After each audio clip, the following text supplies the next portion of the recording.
नमस्कार, good news Bharat में आप सभी दर्शकों का स्वागत है। मैं संजीव शर्मा और आइए देखते हैं गुड न्यूज़ भारत पर आजमगढ़ की खबरें फटाफट अंदाज में।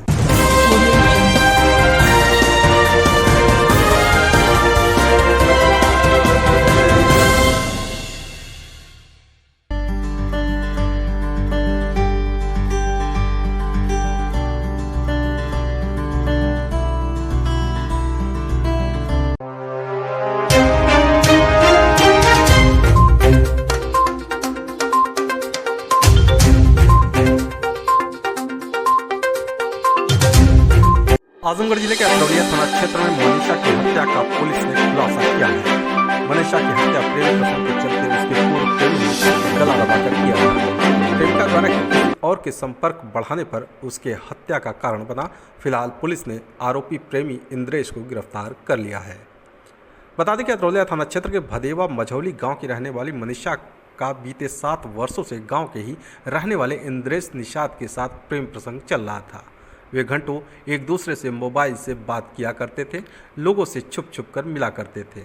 इधर कुछ दिनों से प्रेमिका मनीषा अपने प्रेमी इंद्रेश से बात करना कम कर दी थी। जब प्रेमी इंद्रेश ने इस बात की जानकारी ली तो पता चला कि मनीषा का किसी और के साथ प्रेम प्रसंग चल रहा है। यह बात पूर्व प्रेमी इंद्रेश को नागवार लगी और उसने मनीषा को सबक सिखाने का मन बना लिया। उसने घर से रस्सी और बाजार से सिरिंज लिया और इस बीच इंद्रेश ने 15 अक्टूबर को मनीषा की उस समय हत्या कर दी जब वह ब्यूटी पार्लर का कोर्स कर अपने घर वापस लौट रही थी। हत्या कर उसके शव को गांव के झाड़ियों में छिपा दिया और फरार हो गया। मनीषा का शव 19 अक्टूबर को गांव में झाड़ियों में मिला था। एसपी ग्रामीण राहुल रुसिया ने बताया कि मनीषा कक्षा 8 तक पढ़ाई करने के बाद मदियापार बाजार स्थित एक ब्यूटी पार्लर में काम सीखने जाती थी। इस बात की जानकारी पूर्व प्रेमी इंद्रेश को थी। इस बात का फायदा उठाते हुए उसने इस जघन्य हत्या को अंजाम दे दिया। फिलहाल पुलिस ने आरोपी पूर्व प्रेमी की तलाश में जुटी थी कि इसी बीच मुखबिर की सूचना के आधार पर पुलिस ने हत्या आरोपी इंद्रेश को मदियापार बाजार से उस वक्त गिरफ्तार कर लिया जब वह कहीं भागने की फिराक में था। दिनांक 19/10/2022 को वादी मूलचंद द्वारा लिखित सूचना दिया गया कि उनकी 22 वर्षीय पुत्री को उन्हीं के गांव का इंद्रेश निषाद पुत्र लालचंद निषाद निवासी मझौली भदेवी थाना अतरौलिया आजमगढ़ भगा ले गया है। इस संबंध में थाने पर तत्काल अभियोग पंजीकृत किया गया। बाद में पीड़िता का शव ग्राम मझौली के पास में नहर के बगल में झाड़ के बीच में मिला। वादी की सूचना पर तत्काल संबंधित धाराओं में बढ़ोतरी की गई और फील्ड यूनिट डॉग स्क्वाड अनुसंबंधित टीमों को उसमें लगाया गया। अगले दिन 20 तारीख को विश्वसनीय सूत्रों से जानकारी मिलने पर कि बाजार में ही अभियुक्त है और भागने की फिराक में है, इस पर थाना प्रभारी द्वारा नए हमराहों की टीम लगाकर अभियुक्त की गिरफ्तारी की गई। गिरफ्तार अभियुक्त ने उपवार्य जुर्म स्वीकार करते हुए बताया कि संबंधित से उसका प्रेम प्रसंग पिछले 7 वर्षों से जारी था, लेकिन उसके व्यवहार में कुछ परिवर्तन होने पर उस शक की नज़र में उसके द्वारा घर से रस्सी लाकर और 2 सिरिंज बाजार से लाकर मृतका के साथ घटना कारित की गई। गिरफ्तार करने वाली टीम में प्रभारी निरीक्षक श्री नदीम अहमद फरीदी, कांस्टेबल मुन्नन कुमार, कांस्टेबल जय कुमार, जय राय और अल्पना शर्मा हैं। अपराधी के पास से मृतका का पैन कार्ड व निर्वाचन कार्ड भी प्राप्त हुआ। आजमगढ़ न्यायालय ने 6 वर्षीय मासूम के साथ बलात्कार के प्रयास के मुकदमे में सुनवाई पूरी करने के बाद एक आरोपी को आजीवन कारावास तथा 50,000 रुपये अर्थदंड की सजा सुनाई। जुर्माने की पूरी राशि पीड़िता को दी जाएगी। यह फैसला विशेष न्यायाधीश POCSO court number 2 Jitendra Yadav ने सुनाया। बता दें कि आज महाराजगंज थाना क्षेत्र के एक गाँव में आरोपी ऋषिकेश उर्फ कुंदन ने 31 दिसंबर 2020 के दिन लगभग 11 बजे पड़ोस में ही चक रोड पर खेल रही 6 वर्षीय बच्ची को बहला फुसलाकर अपने घर पर ले जाकर उसके साथ बलात्कार का प्रयास किया। पुलिस ने जांच पूरी करने के बाद आरोपी ऋषिकेश उर्फ कुंदन के विरुद्ध चार्जशीट न्यायालय में प्रस्तुत कर दिया। अभियोजन पक्ष की तरफ से विशेष लोक अभियोजक राजेंद्र प्रसाद मिश्र तथा दौलत यादव ने पीड़िता, उसकी मां, विवेचक राजेंद्र प्रसाद यादव, कांस्टेबल स्वाति दीक्षित, डॉक्टर रोशन आरा को बतौर गवाह न्यायालय में परिचित कराया। दोनों पक्षों की दलीलों को सुनने के बाद अदालत ने आरोपी ऋषिकेश उर्फ कुंदन को आजीवन कारावास तथा 50,000 रुपये जुर्माने की सजा सुनाई।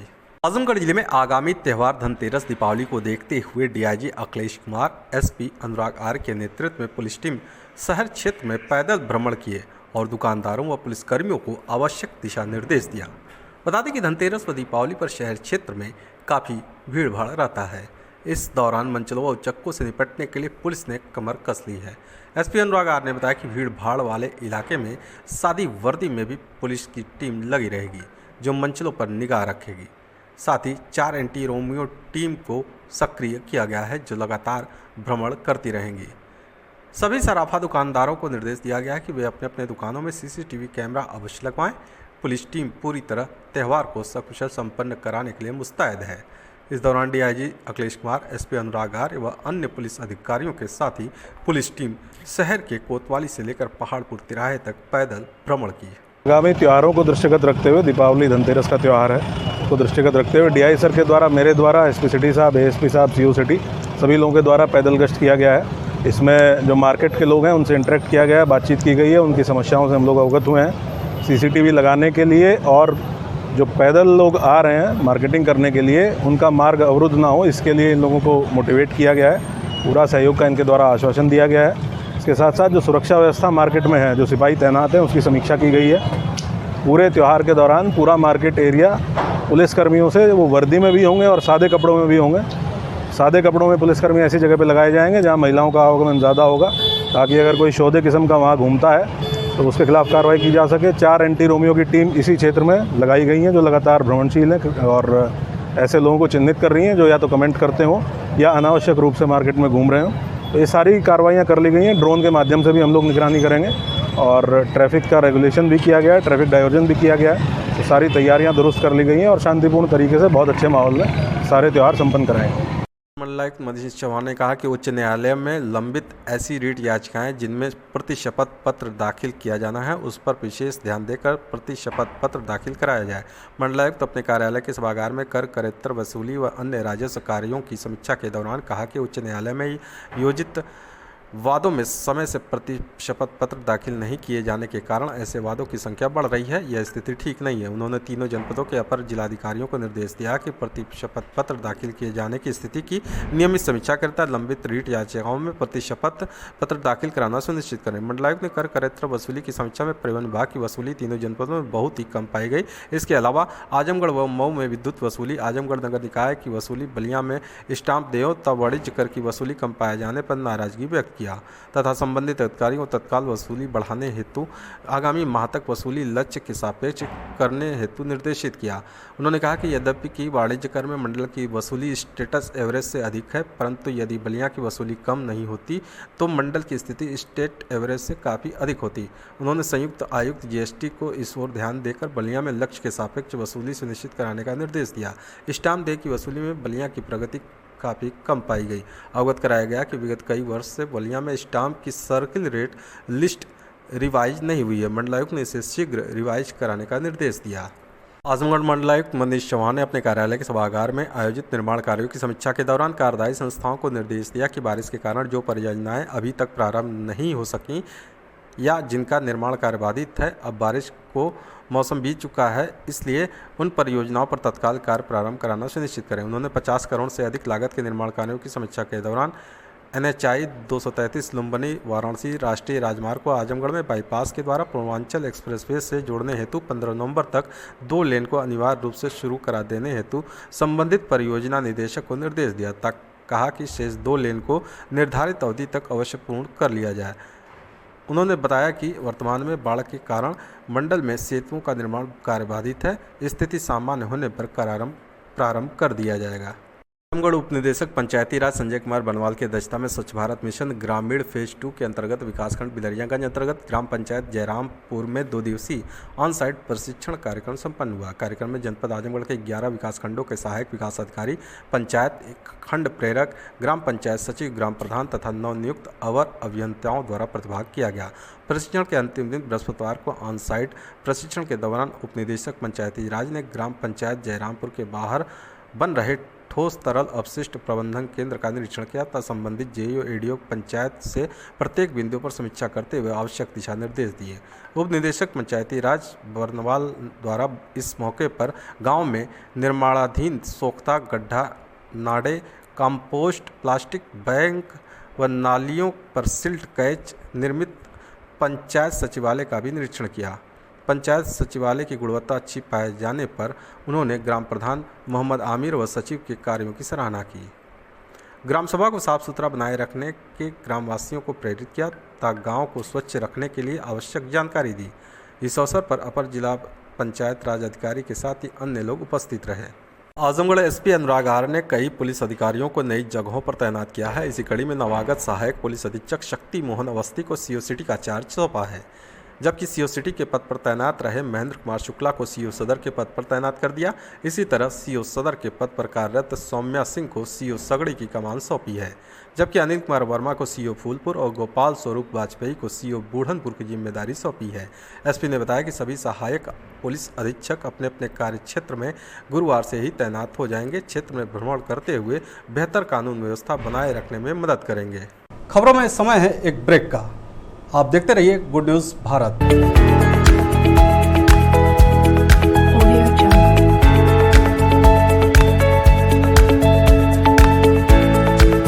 ब्रेक के बाद एक बार फिर से आपका स्वागत है और आइए देखते हैं आजमगढ़ की खबरें फटाफट अंदाज में।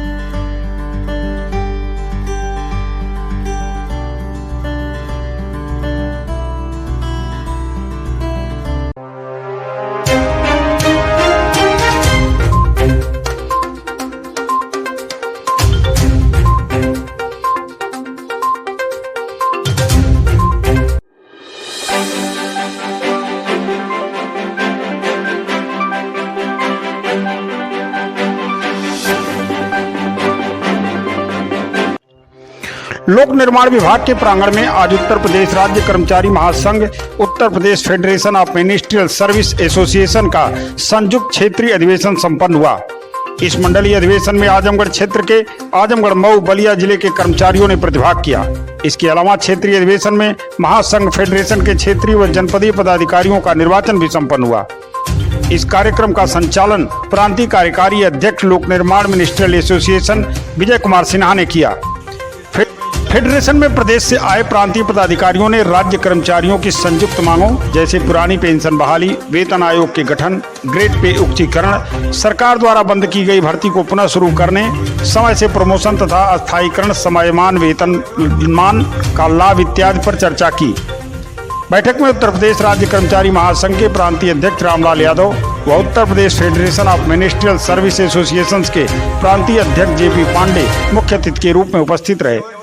बतौर मुख्य अतिथि दोनों पदाधिकारियों ने अपने सभी साथियों का आह्वान किया कि पेंशन व अन्य मुद्दों पर कर्मचारी एकजुट हों, तभी सरकार उनकी मांगों को सुनेगी। राज्य कर्मचारी अपनी पूरी लड़ाई लोकतांत्रिक तरीके से लड़ेगी, इसके लिए उन्हें जो भी कुर्बानी देनी होगी वह तैयार है। मूल रूप से हम लोग काफ़ी समय से लड़ रहे हैं पुरानी पेंशन व्यवस्था बहाली के संबंध में। इसके अतिरिक्त इस मांग के साथ साथ कई मांगे ऐसी आ गई हैं जिनकी अब हमें क्या बोलते हैं ज़रूरत पड़ गई है। हमारे वेतन भत्तों की पुनरीक्षण का कार्यक्रम है, नया वेतन आयोग लाने का एक कार्यक्रम एक होना चाहिए जो सरकार के द्वारा बंद कर दिया गया। पुराना नया वेतन आयोग नहीं आएगा तो हम लोग अभी भी पुराने समय के वेतन भत्तों पे जीवित हैं। हम लोग का परिवार उसी पे चल रहा है, जबकि महंगाई बहुत गुना बढ़ चुकी है। इसके अलावा हम लोगों की जो चतुर्थ श्रेणी की कई भर्तियाँ हैं वो रोक लगा दी गई हैं। मृतक आश्रित की नियुक्ति को और टिपिकल बनाया जा रहा है धीरे धीरे, जिसको की और शिथिलता की हमें ज़रूरत है। हमारे विभिन्न प्रकार की जो समस्याएं, हर विभाग में जो समस्याएं हैं, उसके लिए हम लोग आज अधिवेशन यहाँ एकत्रित किए, समस्याओं को एकत्रित करेंगे और इस मंच के माध्यम से प्रदेश स्तर से शासन और सरकार दोनों को अपना पक्ष रखेंगे, ताकि और हमें उम्मीद है कि शासन से सरकार से कि हमारा जो भी पक्ष वहाँ का हम कर्मचारी समाज का जो रखा जाएगा उसे जल्द से जल्द वो लोग समाप्त करेंगे और हम लोग की जो भी बाधाएं हैं, जो भी दुश्वारियाँ हैं वो देंगे। निश्चित तौर पे हम लोग एक कर्मचारी आचरण नियमावली से घिरे हुए लोग हैं। मांगे ना मानने पर हम लोगों के आगे सिर्फ हड़ताल और इसी प्रकार का कोई जो संयुक्त रूप से जो भी हम लोगों का एक निर्णय होगा, उसी पे हम लोगों का एक निर्णय जो भी होगा वो हम लोग को करने के लिए बाध्य होना पड़ेगा। अगर क्या नाम है आपका? रामलाल यादव, प्रांतीय अध्यक्ष उत्तर प्रदेश राज्य कर्मचारी महासंघ।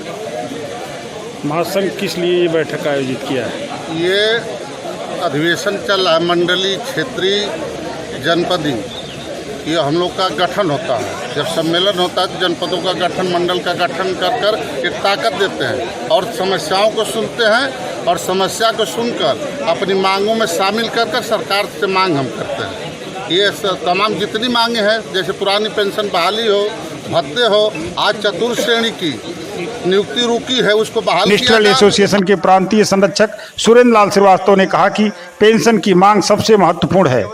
इसमें 2005 के बाद भर्ती हुए कर्मचारियों को बढ़ चढ़ कर हिस्सा लेना होगा, तभी सरकार उनकी मांग सुनेगी। जो अहम मुद्दा हमारा है पुरानी पेंशन बहाली का, जिसके लिए हम लोगों ने यह भी तय किया था कि पुरानी पेंशन बहाली के लिए जो भी संगठन आगे आएगा हम उनके साथ कदम से कदम मिला करके चले। अटेवा का कार्यक्रम आया, उस अटेवा के कार्यक्रम को भी हम लोगों ने अंगीकार किया और उस अटेवा के कार्यक्रम में भी सफलतापूर्वक हमारे कर्मचारी सीआईडी विभाग से लोक निर्माण विभाग तमाम विभागों के कर्मचारी बड़ी संख्या में शिरकत की और वो कार्यक्रम सफल रहा। जब तक संघर्ष आप नहीं करेंगे आपको कुछ मिलने वाला नहीं, और आज आपको जो कुछ भी मिला है वो आपको अपने संघर्षों की बदौलत ही मिला, ये भी आया। इस अधिवेशन में कर्मचारी नेता के रूप में पद्मनाथ त्रिवेदी प्रांतीय अध्यक्ष लोक निर्माण विभाग, हेमंत गुर्जर प्रांतीय कार्यकारी अध्यक्ष महासंघ, महेंद्र प्रताप सिंह प्रांतीय महामंत्री फेडरेशन, यूपी सिंह कार्यकारी अध्यक्ष मिनिस्ट्रियल फेडरेशन, धीरेन्द्र बहादुर सिंह कार्यकारी महामंत्री महासंघ, विजय कुमार सिन्हा प्रांतीय कार्यकारिणी अध्यक्ष लोक निर्माण विभाग, सुरेंद्र लाल श्रीवास्तव प्रांतीय संरक्षक महासंघ, क्षेत्रीय अध्यक्ष बलवंत सिंह, क्षेत्रीय महामंत्री अमित कुमार सिंह, क्षेत्रीय महामंत्री क्षेत्रीय अध्यक्ष मिनिस्टर फेडरेशन विमल सिंह, चंद्रजीत यादव अध्यक्ष, प्रद्युम्न उपाध्याय कार्यकारी अध्यक्ष, दीपक कुमार सिंह जनपद महामंत्री व अन्य विभागों के अध्यक्ष, मंत्री और भारी संख्या में कर्मचारी उपस्थित रहे।